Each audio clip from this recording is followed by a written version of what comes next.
Welcome back to FM Story. In the last episode, we began season 2 of this South American Glory Hunter save, still with Internacional, and the start of the season couldn't have gone much better. We won every single game in the state championship, 15 wins out of 15 to go back to back in that competition. We've not even drawn a game in 2 seasons in that competition. The Copa Libertadores also began. We've won 4 from 4 in that as well. So we've got a 100% record so far. But now is where the games start to pile up. Everything gets a bit more serious. The league season starts. But most importantly for this season, we've got the Copa do Brazil starting and we've got the end of the group stage of the Copa Libertadores. We've already made it through to the knockout stages, but hopefully we can secure that top spot in the group. So without further ado, let's get into the action.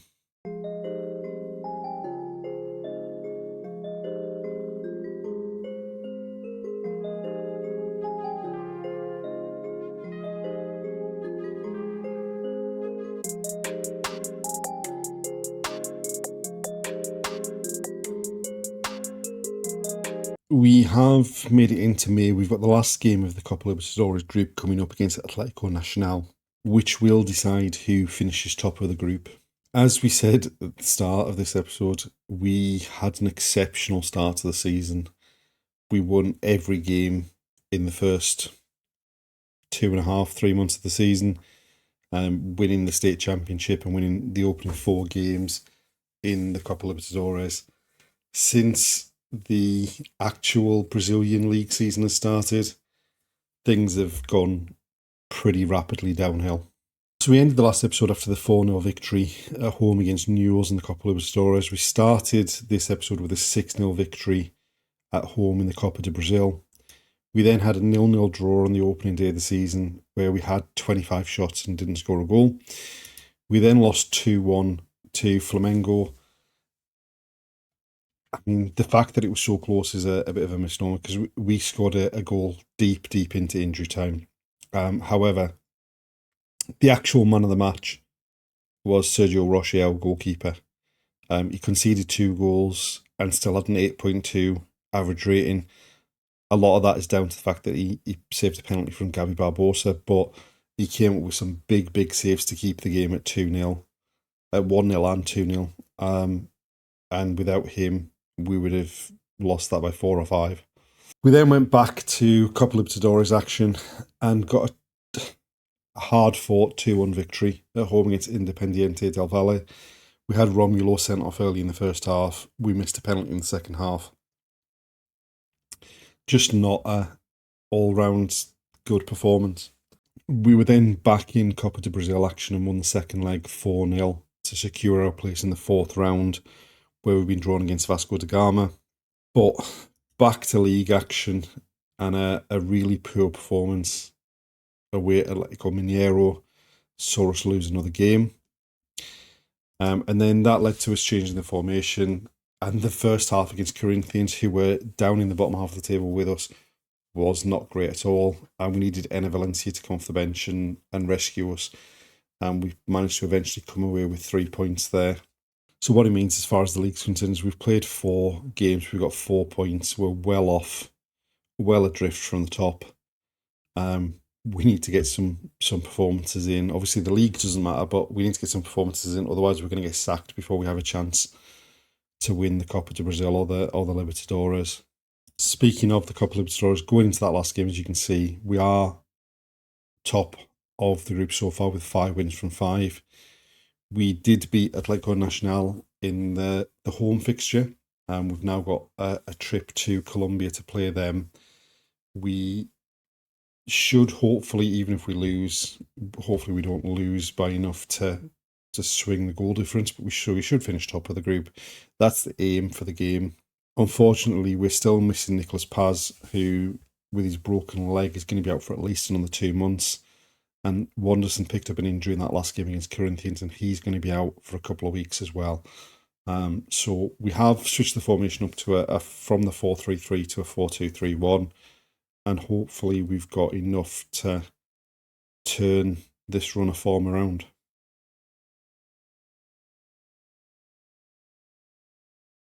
So this is the side we've picked. So this is how we go into the game with the 4-2-3-1. We've got Thiago Maia and Aaron Geese in the centre of the midfield. Wesley's gone to the left with Wanderson not playing. Aravenya's playing from the right. And we're giving Saldana another run through the middle, but he hasn't been great of recent times. Very little happening in the opening 10 minutes here. We've had a lot of the ball. Right, a free kick for them from distance short. Chipped into the box, helped on. Surely there must be something really odd with this because it looked like he was a mile offside the one that crossed it. So they go short, and then that point, no, it's definitely onside, just no one's dropped in. And that basically sums up how we've played since the start of the Brazilian league season. And there we are, half-time, 1-0 down, and a pretty disappointing performance. I mean, we've had 10 shots at goal, 2 of them on target. We've got an XG of 1.04, but we've not seen a highlight yet.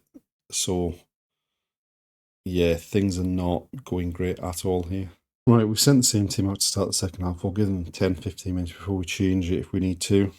But we certainly aren't doing anything particularly quickly in the second half. Right, we've seen enough. We brought on 4 players to try and make a change. Mauricio with a corner into the near post, up in the air. Lara flicks it on, and it's ended up in the keeper's hands. Right, it looks like we're heading for yet another defeat here. And there we go, full-time, a game of very few highlights. They had 1 shot on target, which was enough to get them the 3 points, but we do finish top of the group because of the goal difference. And we're through to the knockout stages of the Copa Libertadores.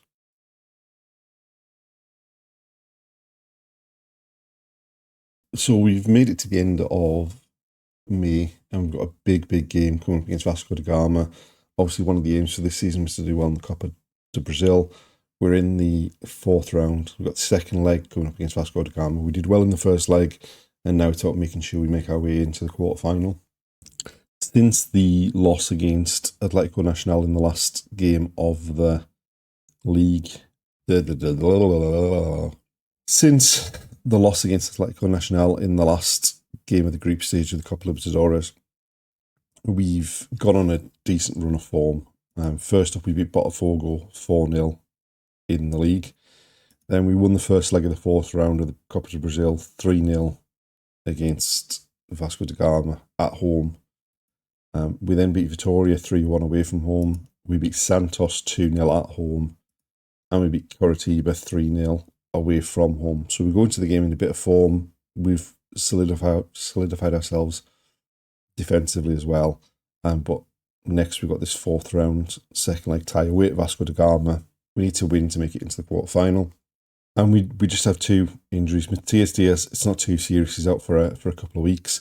Nicolas Paz is still out for a couple of months with his broken leg. And yeah, now it's time to show that we have rebounded a bit and make it into that quarterfinal.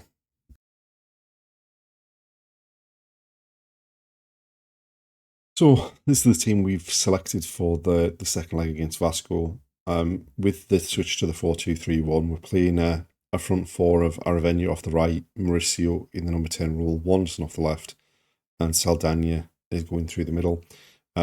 With Nico Paz being injured, our only only senior centre-halves are Vitao and Igor Gomez. We do have João Delacorte, who we've pulled up from the youth setup, on the bench if we get desperate for centre-halves. Right, we are 3-0 up from the first leg, and they've got the ball. There's a chance straight from the kickoff. They're in behind on the left, our left. Lara gets back to make a tackle. And then we've deflected one behind for a corner, and they've certainly come out flying here in the home leg. Lucas Piton with the corner towards the back post. It looked like that was going over, but Roches turned it behind for another corner, and nothing comes of that one. And we need to get our foot on the ball looking at how things have started. They've had all the possession. They're attacking the box again here. inside the D. We force them back. We're not coming close to win the ball over the top. And we have just not started this game whatsoever. We've barely put our foot on the ball. This is just a simple ball over the top.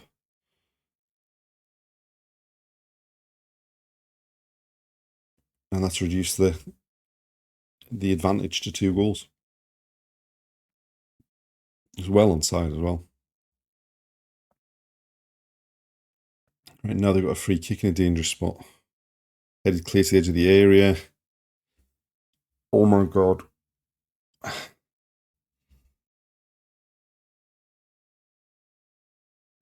They've come out flying. We look like we're still at the hotel.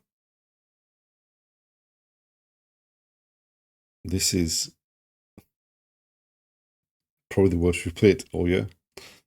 We've got to throw deep in their half now. Wanderson back to Aaron Geese. His shot's blocked. And now they're going to break away.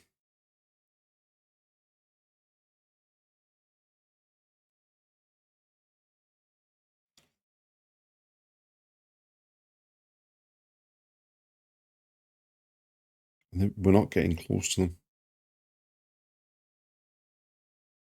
Oh, a bad pass sets Mauricio clear into the box, and he's dragged across the face of goal. And given how we'd started the game, we weren't getting back into this without them giving us a helping hand, and we didn't take it. Mauricio with a corner from the right.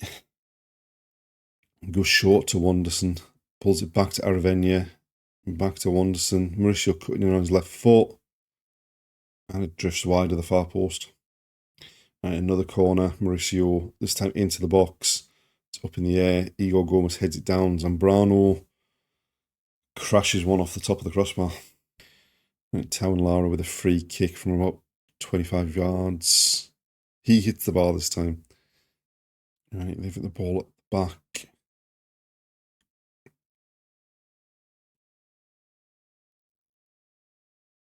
I mean, that was a far too easy pass from back to front. Oh, thankfully, Town Lara cuts that one out. Wanderson surely should have been the one to go for that, not Mauricio. That's 3-3 on aggregate. It's taken them 26 minutes. Oh no, it's been disallowed. I say it's taken them 26 minutes to wipe the deficit out, and yeah. The scary thing is, we've actually had more shots than them as well. Wanderson into the box, it's cut out, the keeper lumps it up the field. Igor Gomez misses his header. Thankfully, he dragged it wide to the post. And there we are, half time, 2-0 down. And we have been truly abysmal in that first half. Changes need to be made. Right, so we made 3 changes at half time. We brought Wendell on for Town Lara at left back. We brought Delacourt on for Igor Gomez at the back. And we brought Estevao on wide right instead of Aravena. All had pretty poor games, all struggling a bit fitness wise.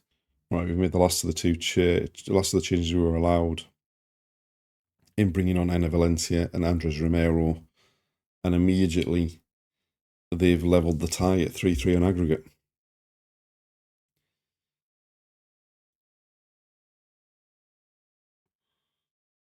We are just done for here, I think.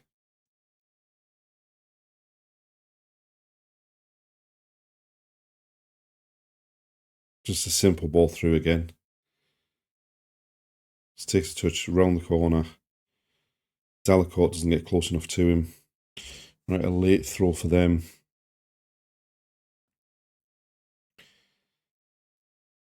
Andres Romero nicks the ball in midfield, finds Enner Valencia onto Saldana.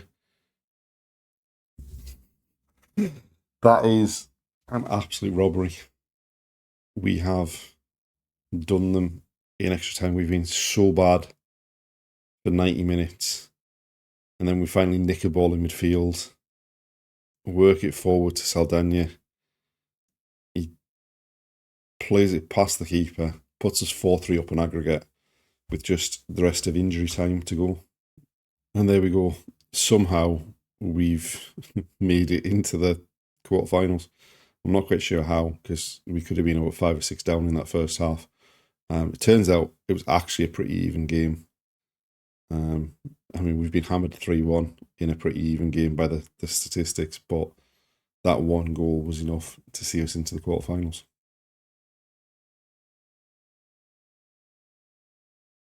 And there we are, the end of another episode, and things have bounced back somewhat. We did have a bit of a ropey run in this episode, but we are third in the table with a couple of games in hand on second. We are into the knockout stages of the Copa Libertadores, where we've been drawn against Talares in the second round, and we're into the quarterfinals of the Copa do Brazil as well. So things are going reasonably well. We just need to keep this recent run of form up and bounce back from that pretty bad performance in that last game against Vasco da Gama. Join us next time for the quarterfinal of the Copa do Brazil, the second round of the Copa Libertadores as well. Thanks for watching, and we'll see you then.